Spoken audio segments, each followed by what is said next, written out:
출애굽기 9장 1절부터 35절까지의 말씀 함께 읽어보겠습니다.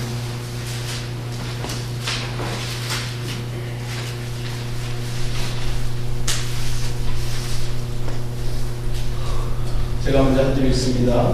여호와께서 모세에게 이르시되 바로에게 들어가서 그에게 이르라. 히브리 사람의 하나님 여호와께서 말씀하시기를 내 백성을 보내라. 그들이 나를 섬길 것이니라. 내가 만일 보내기를 거절하고 죄로 잡아두면 여호와의 손이 들에 있는 내 가축 곧 말과 나귀와 낙타와 소와 양에게 더하리니 심한 돌림병이 있을 것이며 여호와가 이스라엘의 가축과 에돔의 가축을 분별하리니 이스라엘 자손에게 속한 것은 하나도 죽지 아니하리라 하셨다 하시고 여호와께서 기한을 정하여 이르시되 여호와가 내일 이 땅에서 이 일을 행하리라 하시더니 이튿날에 여호와께서 이 일을 행하시니 애굽의 모든 가축은 죽었으나 이스라엘 자손의 가축은 하나도 죽지 아니하니라. 바로가 사람을 보내어 본즉 이스라엘의 가축은 하나도 죽지 아니하였더라. 그러나 바로의 마음이 완강하여 백성을 보내지 아니하니라. 여호와께서 모세와 아론에게 이르시되 너희는 하늘의 제 두 금등을 가지고 모세와 아론의 목전에서 하늘을 향하여 가니라. 그 재가 애굽 온 땅의 티끌이 되어 애굽 온 땅의 사람과 짐승에게 붙어서 악성 종기가 생기리라. 그들이 하늘의 재를 가지고 바로 앞에 서서 모세가 하늘을 향하여 다니니 사람과 짐승에게 붙어 악성 종기가 생기고 요술사들도 악성 종기로 말미암아 모세 앞에 서지 못하니 악성 종기가 요술사들로부터 애굽 모든 사람에게 생겼습니다. 그러나 여호와께서 바로의 마음을 완악하게 하셨으므로 그들의 말을 듣지 아니하였으니 여호와께서 모세에게 말씀하신 바 같더라. 여호와께서 모세에게 이르시되 아침에 일찍이 일어나 바로 앞에 서서 그에게 이르기를 히브리 사람의 하나님 여호와의 말씀에 내 백성을 보내라. 그들이 나를 섬길 것이니라.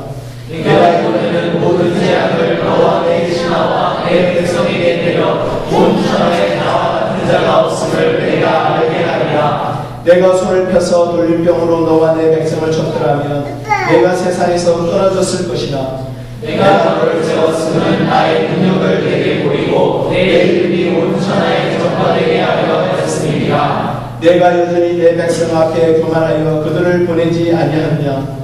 내 이름 되면 내가 무거운 무거를 내리니 애굽 나라가 세워진 그날로부터 지금까지 그와 같은 일이 없었더라. 이제 사람을 보내어 내 가축과 내 들에 있는 것을 다 모으라. 사람이나 짐승이라 무릇 들에 있어서 집에 들어오지 않는 것들에게는 우박이 그 위에 내리리니 그것들이 죽으리라 하셨다 하라 하시니라. 바로의 지시나 중에 여호와의 말씀을 두려워하는 자들은 그 종들과 가축을 집으로 피하여 들었으나 여호와의 말씀을 마음에 두지 아니하는 사람은 그의 종들과 가축을 들에 그대로 두었더라.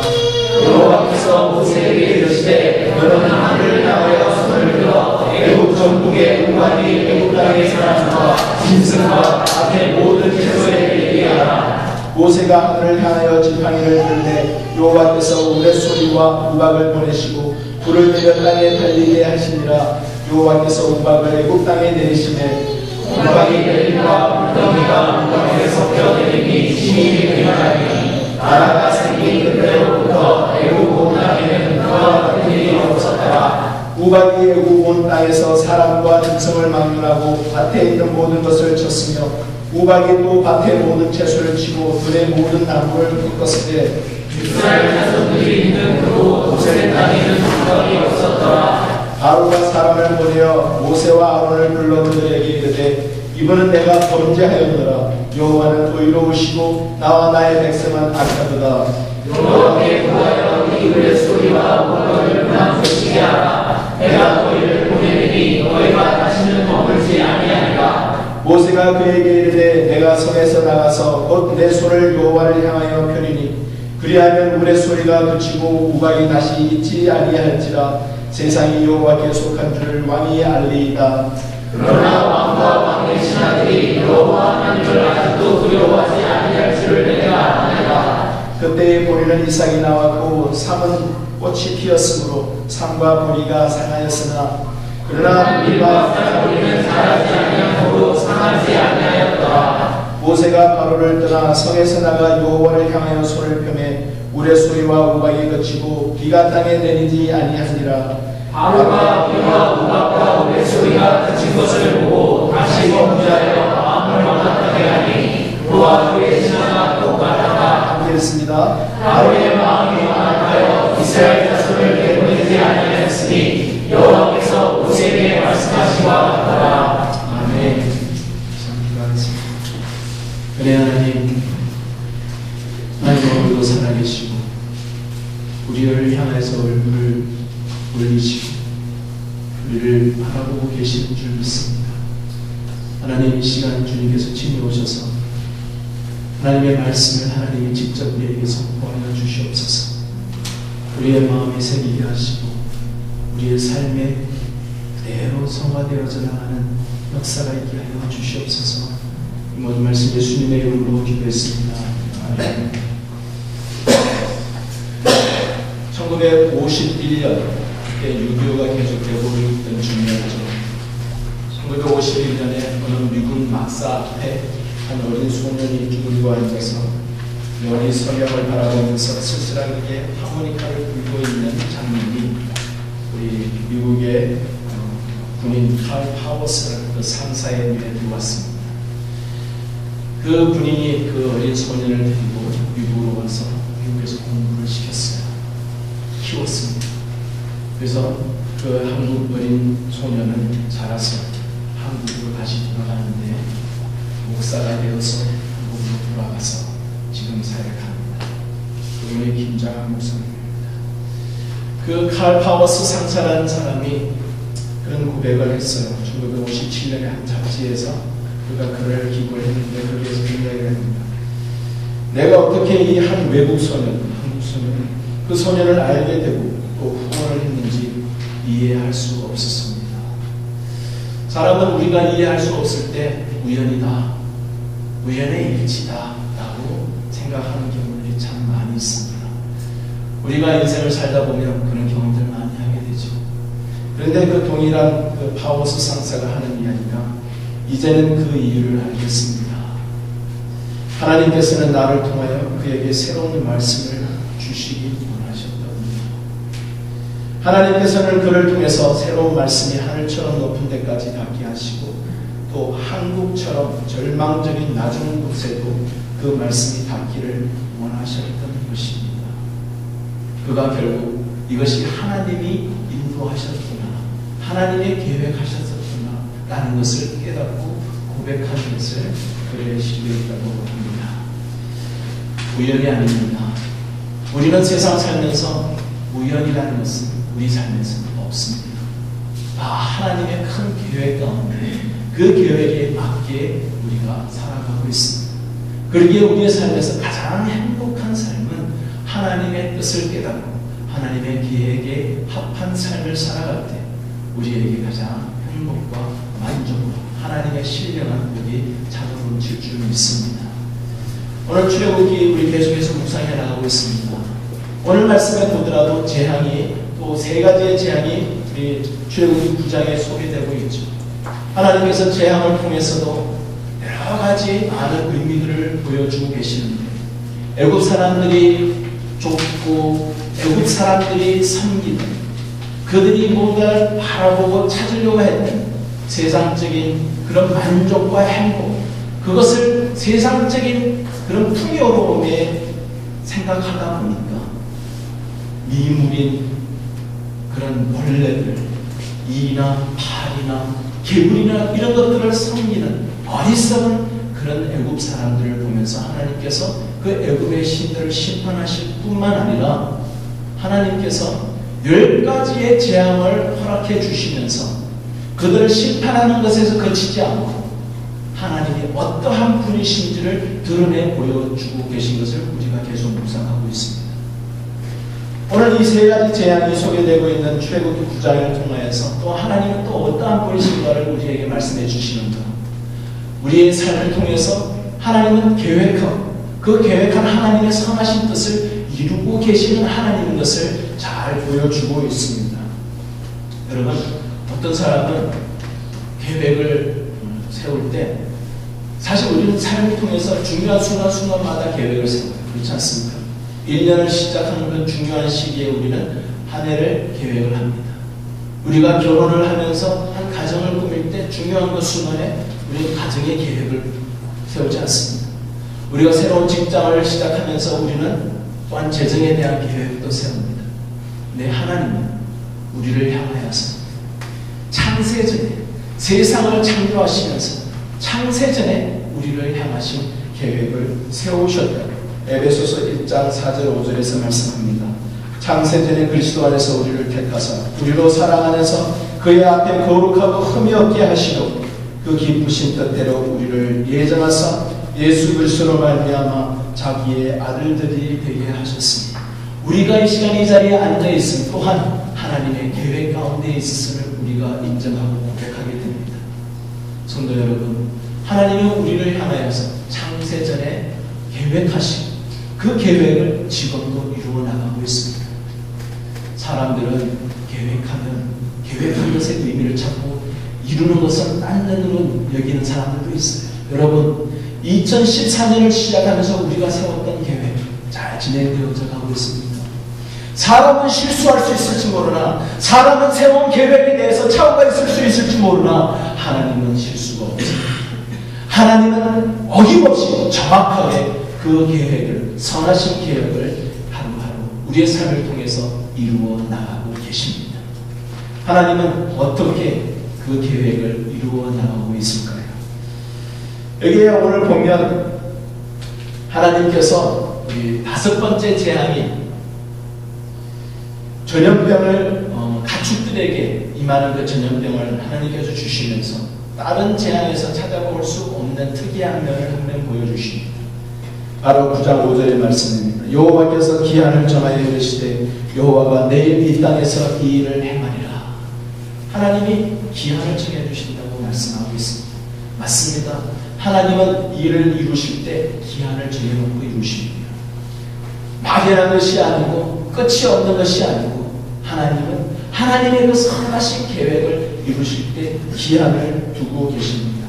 하나님이 왜 기한을 주셨을까요? 여러 가지 의미들을 우리가 성경을 통해서 찾아볼 수가 있습니다. 오늘 말씀을 통해서는 보면 회개의 기회를 주시는 하나님인 것을 알 수 있습니다. 회개의 기회를 주시는 하나님. 여러분, 하나님은 우리에게 기회를 또 주시고 또 주시고 또 주십니다. 깨닫도록 그리고 회개하도록 돌아오도록. 우리 창세기에 보면 유명한 인물, 제가 참 좋아하는 인물이에요. 요셉이 나옵니다. 요셉이 그가 애굽의 종으로 팔려갔죠. 애굽의 종으로 팔려갔을 때 그의 나이 17세. 그가 그곳에서 있으면서 많은 어려움을 겪습니다. 그곳에서 애굽의 보디발의 집에 팔려갔을 때 그때 하나님께서 총리로 세우실 수도 있었지 않겠습니까? 그런데 왜 그때 안 세우셨을까요? 그리고 그 요셉은 다시 감옥으로 들어갑니다.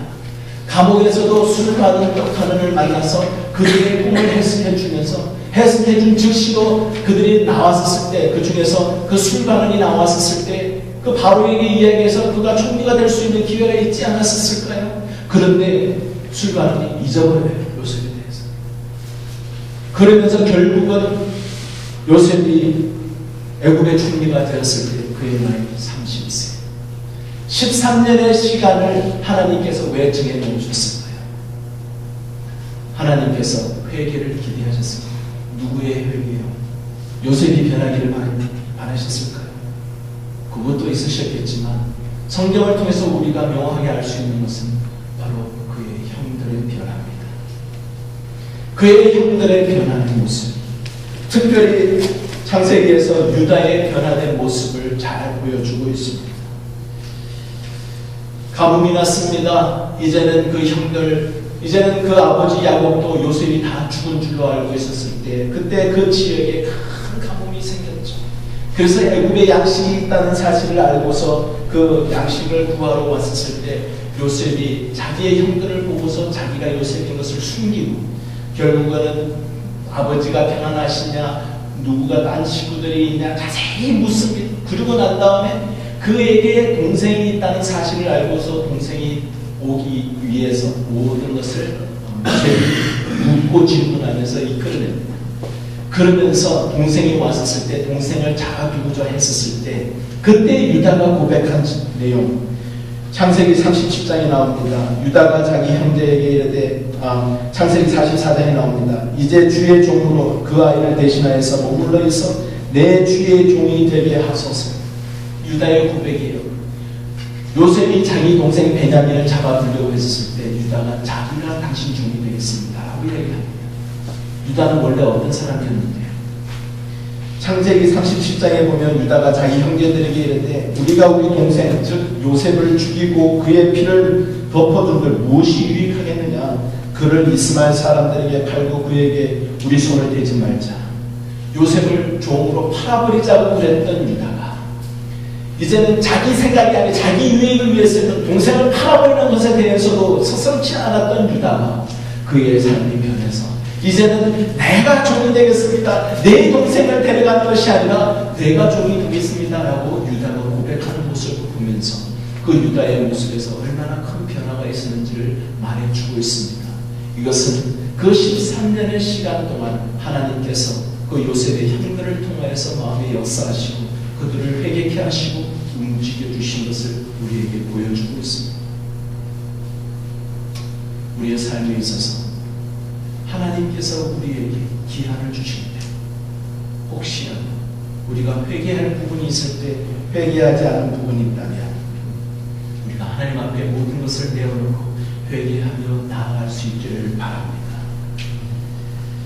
하나님께서 기한을 주신 것은 또한 모든 사람에게 공평하게 하나님께서 기회를 주시기 위해서예요. 누구에게는 주고 누구에게 안 주는 그런 하나님이 아니라 모든 사람에게 하나님께서 공평하게 주시는 하나님인 것을 우리가 또 보게 됩니다. 디모데전서 2장 4절에 보면 하나님은 모든 사람이 구원을 받으며 진리를 아는 데에 이르기를 원하시고 이것이 하나님 아버지의 마음이에요.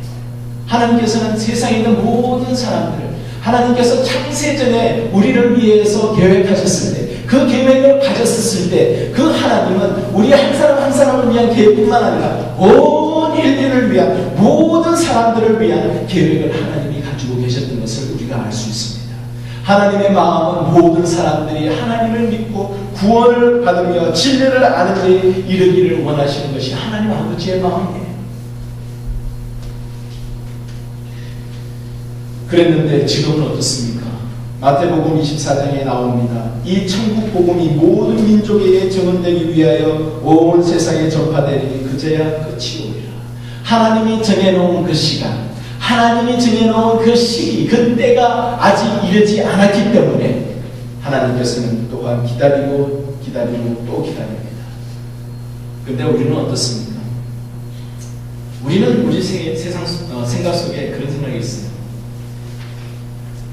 나를 구원하신 하나님은 참 좋은 하나님. 그런데 저 사람을 구원하신 하나님이 이해가 안 되는 하나님. 선을 행하는 사람을 구원하신 하나님, 공의로우신 하나님. 그런데 악을 행하는 사람이 구원을 받는 그것을 해하시는 하나님, 이해가 안 되는 하나님. 뭔가 불공평한 하나님. 그것이 우리의 생각 아닙니까? 그러나 하나님은 우리 한 사람 한 사람뿐만 아니라 모든 사람에게 대한 동일한 은혜, 모든 사람에게 햇빛과 비를 주시는 동일하신 하나님이라는 것을 우리가 알아야 합니다. 전도서 9장 11절 12절에도 보면 잘 들어보세요. 내가 다시 해 아래에서 보니 아름 경주자들에게라도 선착하는 것이 아니며 용사들이라고 전쟁에 승리하는 것이 아니며 지혜자들이라고 음식물을 얻는 것도 아니며 명철자들이라고 재물을 얻는 것도 아니며 지식인들이라고 은총을 입는 것이 아니니 이런 다 똑똑한 사람들이 먼저 그 사람들만 특별한 대우를 받는 것이라고 생각하는 것이 사람입니다.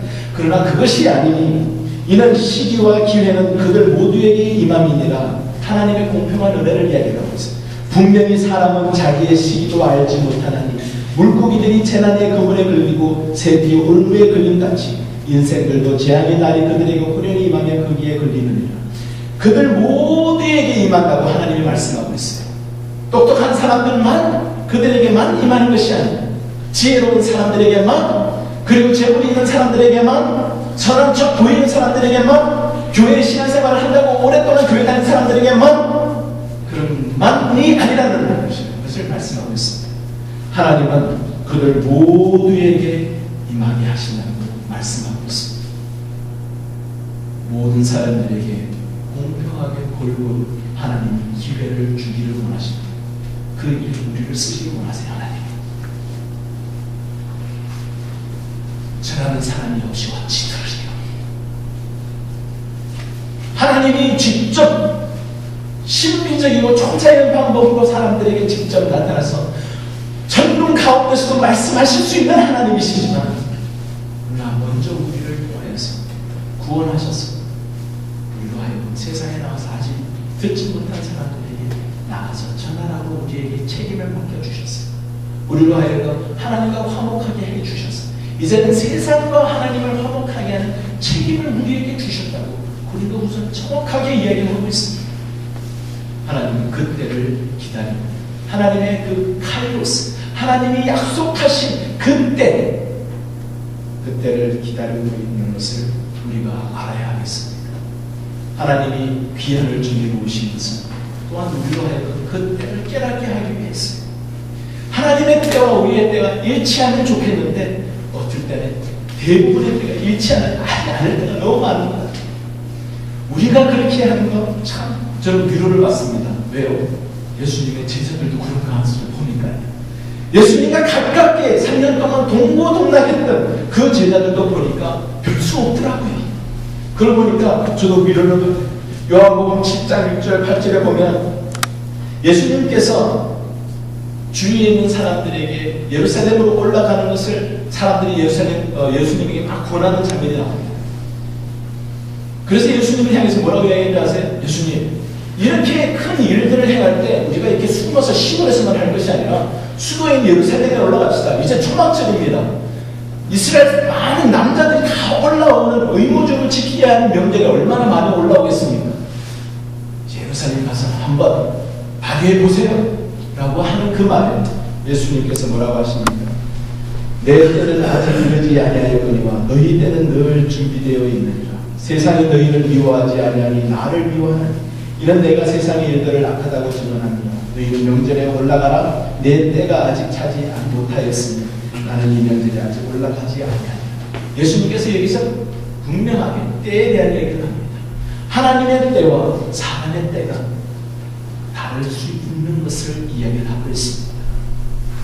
하나님께서 우리에게 기회를 주시고 또 기회를 주시고 주시는 것은 이 세상에 살면서 하나님의 때를 알고 하나님의 그 뜻을 깨닫고 하나님의 계획 가운데서 하나님의 계획에 맞게 살아가는 것을 기대하시면서 그 복된 삶을 살도록 기대하시면서 기한을 정해놓고 기다리시고 계십니다.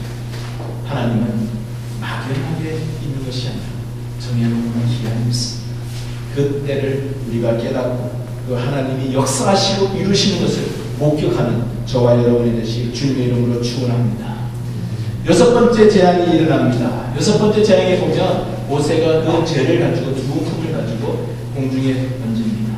그 죄가 닿는 곳곳마다 거기에 악성 종기가 생겨났죠.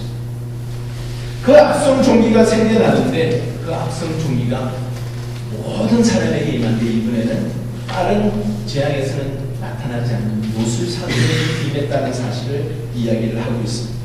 그 요술사에게 종기가 임해서 요술사들이 모세 앞에 나타나지 않게 됩니다. 11절의 말씀입니다. 요술사들도 악성 종기로 말미암아 모세 앞에 서지 못하니 악성 종기가 요술사들로부터 그리고 모든 사람에게 생겼습니다. 여러분, 종기가 발에 났으면 모세 앞에 못 서겠죠.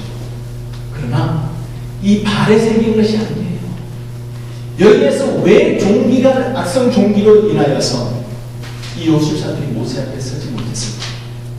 만약에 요술사들이 자기가 그 비슷한 요술을 할 수 있었다면 딴 사람의 부축을 받고라도 모세 앞에 왔을 거예요.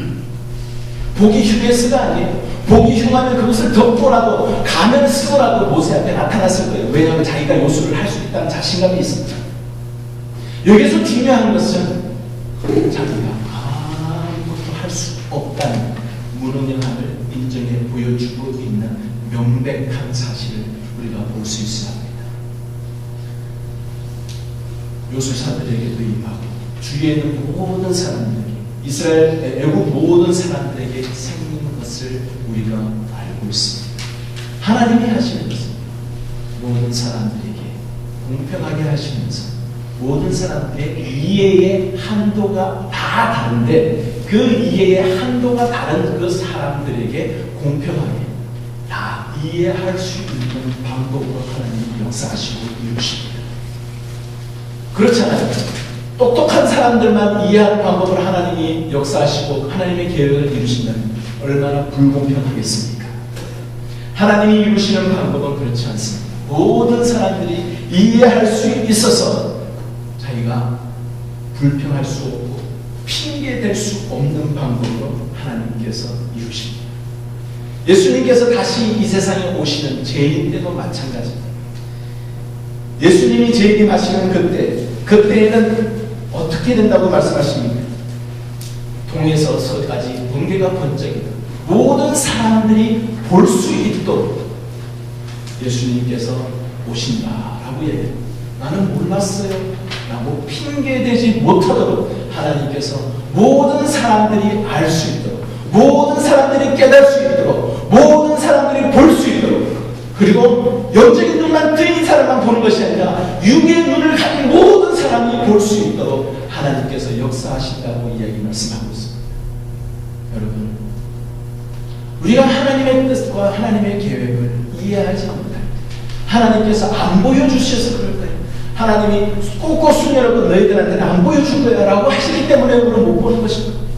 하나님은 그런 하나님이 아니에요. 하나님은 뜻을 나타내 보여주기를 원하시는 하나님이시고, 하나님은 우리가 깨닫기를 원하시는 하나님이신데 왜 우리가 못 깨닫는 것을 하나님이 그냥 방치해 주시겠습니까? 아니에요. 우리가 마음을 깜빡합니다.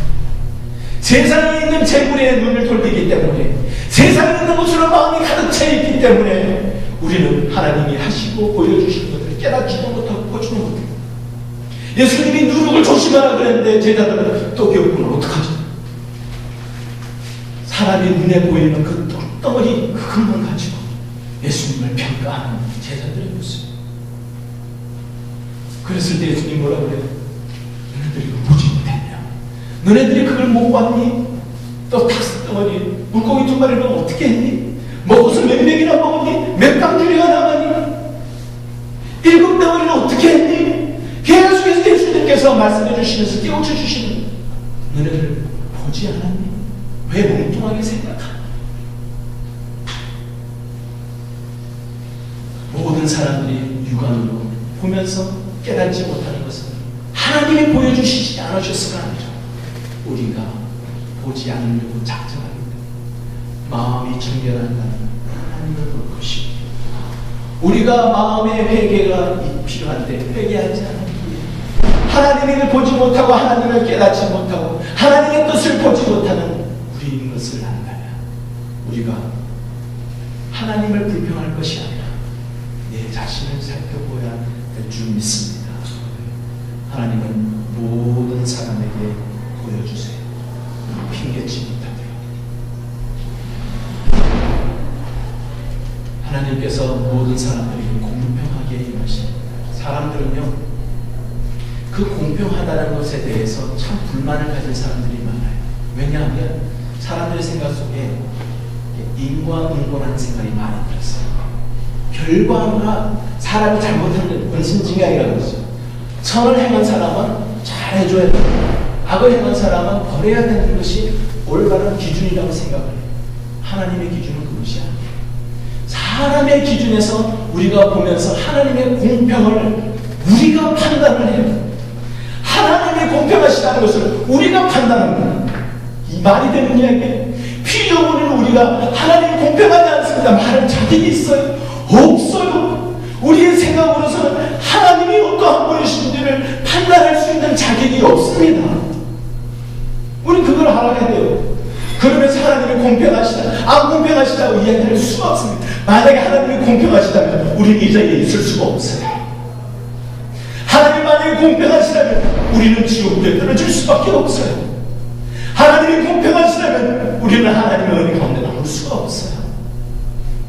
도리어 어떤 면에서는 우리의 생각 가운데서 불공평하시니까 은혜라는 불공평이 있기 때문에 우리가 이 순간에도 자리에 앉아있고 하나님의 은혜 가운데 구원받을 수 있는 것 아니겠어요? 루이스 볼커프라는 박사님이 그렇게 합니다. 하나님께서 이 세상에 있는 모든 사람들 다 멸망하게 하고 한 사람도 구원하지 않기로 결정하셨다 할지라도 하나님은 공평하시다. 우리가 불공평하다고 말씀할 자 없다. 우리는 하나님의 기준으로 보아야 합니다. 하나님이 하나님의 기준으로 모든 것을 이 세상을 통치하시고 하나님의 기준으로 모든 사람이 공평하게 은혜를 베풀어 주시는 하나님의 것을 기억하시기 바랍니다. 우리의 마음속에 하나님이 불공평하다는 생각이 들 때 절대 그 말을 입으로 고백하지 마시기 바랍니다. 그 생각이 들 때 우리는 의지적으로 하나님을 믿는 믿음으로 고백하셔야 합니다. 하나님은 공평하시다. 하나님은 공평하시다. 하나님은 공평하시다.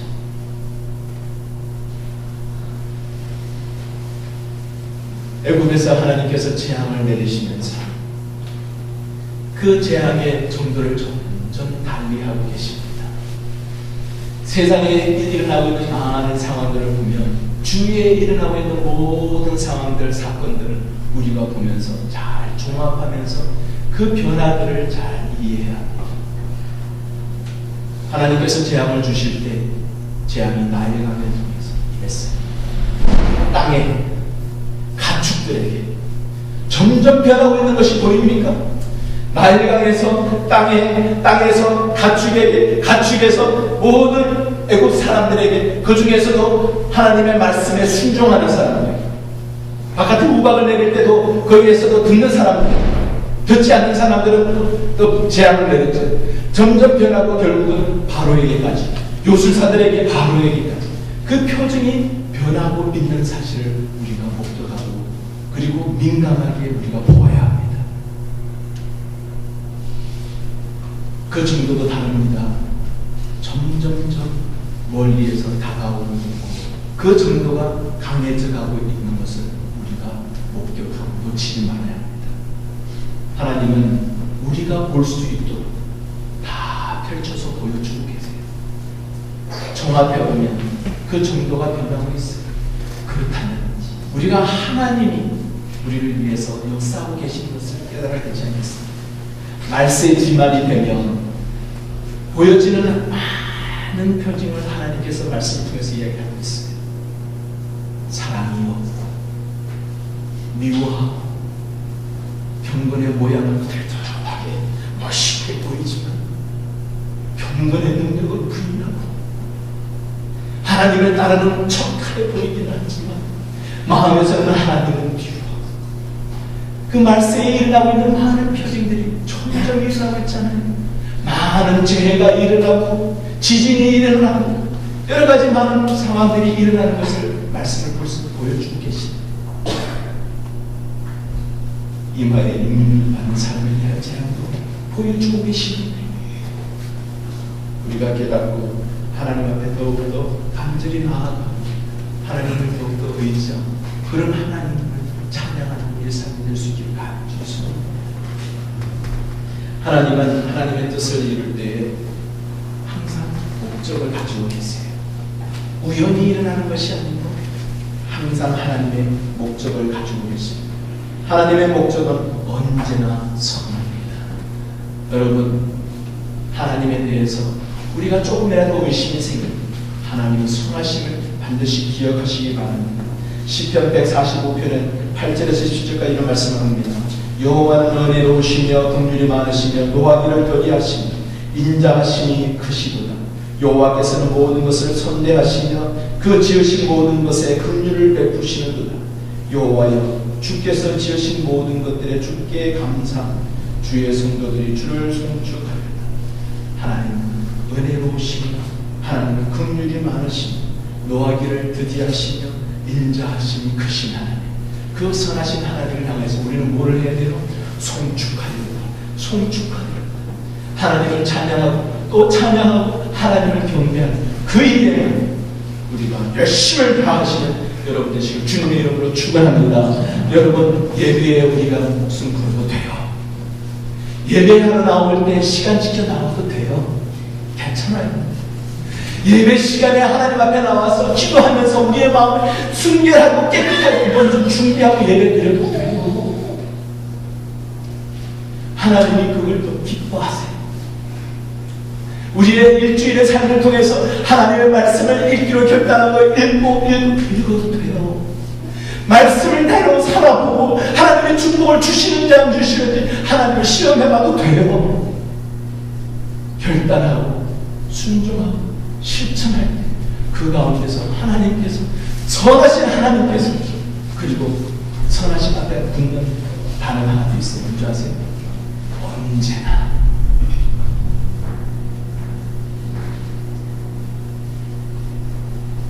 언제나 우리 상황의 주위에서 일어나고 있는 상황들, 그게 따라서 하나님이 선하진 하나님도 되고 어떨 때는 불공평해 보이는 하나님이 그런 하나님이 아니에요.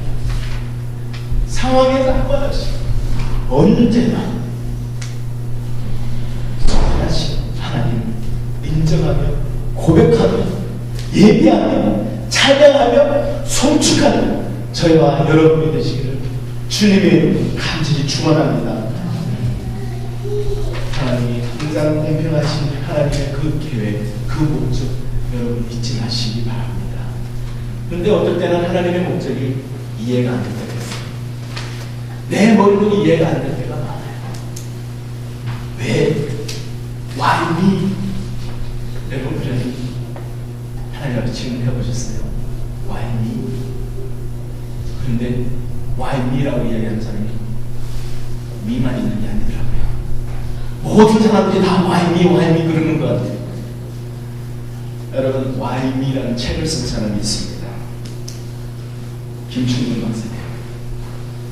여러분 들어보셨어요? 그분이 미국에 와서 200불 딱 들고 왔답니다.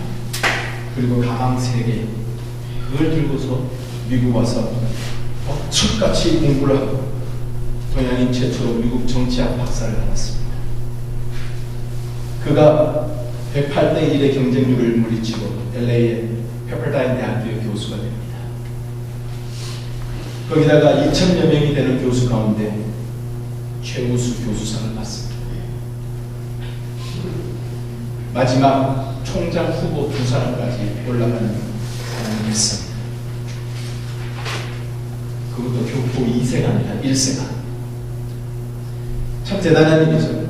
그런데 그에게 가난이 찾아옵니다. 그런 가난을 인해서 하나님 앞에 그렇게 외쳤답니다. Why me? 왜 나에게 그런 일이 이해할 수가 없다는 그런 이야기였죠. 왜 접니까? 왜 내가 죽어야 합니까? 딴 사람은 멀쩡합니다. 그런 질문을 던졌다고 합니다. 그때는 이해하지 못했죠. 맞아요. 우리의 삶 속에서 하나님이 왜 why me? 그런 질문을 던지고 싶고 그래서 하나님께서 하시는 일을 통해서 우리가 이해되지 못하는 그런 경우들이 참 많이 있습니다. 하나님의 목적이 뭔지 깨닫지 못할 때가 있습니다. 그런데 그 김충근 박사님에게 어떤 일이 생겼습니까? 그가 하나님의 은혜로 기적적으로 치료를 받습니다. 그리고 미국 알래스카 주립대학의 교수로 스카웃되어 가고 거기서도 어김없이 최우수 교수상을 받고 그뿐 아니라 10년 동안 주지사의 국제무대 특별 고문으로 일하면서 알래스카의 수출 증가를 300%나 증가시켰습니다. 그의 공로로 상을 받았습니다. 이것이 여기서 끝나면 안 돼요. 여기서 끝나면 안 돼요. 여기서 끝나면 세상 사람들은 다를 게 없어요. 그가 하는 일은 바로 미국을 다시 신앙으로 회복시키려는 자막 운동을 일으켰습니다. 하나님께서 그를 움직이시고 옮기시고 그 대각선 운동의 선두주자로 세워주시고 그것이 하나님이 원하시는 기회의 뜻이라는 것을 나중에서야 깨닫게 됩니다. 고린도전서 13장 12절 이야기합니다. 우리가 지금은 거울로 보는 것 같이 희미하나 그때에는 얼굴과 얼굴을 대하여 볼 것이요 지금은 내가 부분적으로 아나 그때에는 주께서 나를 아신 것 같이 내가 온전히 알리라. 히브리서 4장 13절입니다. 지으신 것이 하나도 그 앞에 나타나지 않음이 없고 우리의 결산을 받으실 이의 눈앞에 만물이 벌거벗은 것 같이 드러납니다. 그 드러나서 우리의 삶에서 다 이해될 순간을 하나님이 허락하실 줄 믿습니다. 그때까지 인내하시며 하나님은 언제나 선하시며 공평하시며 하나님의 그 선하신 계획을 언제나 선하신 그 계획을 목적을 우리의 삶 속에서 이루시는 하나님을 언제나 감사하며 송축하며 경배하며 예배하는 저와 여러분이 되시길 주님의 이름으로 축원합니다. 함께 기도하겠습니다.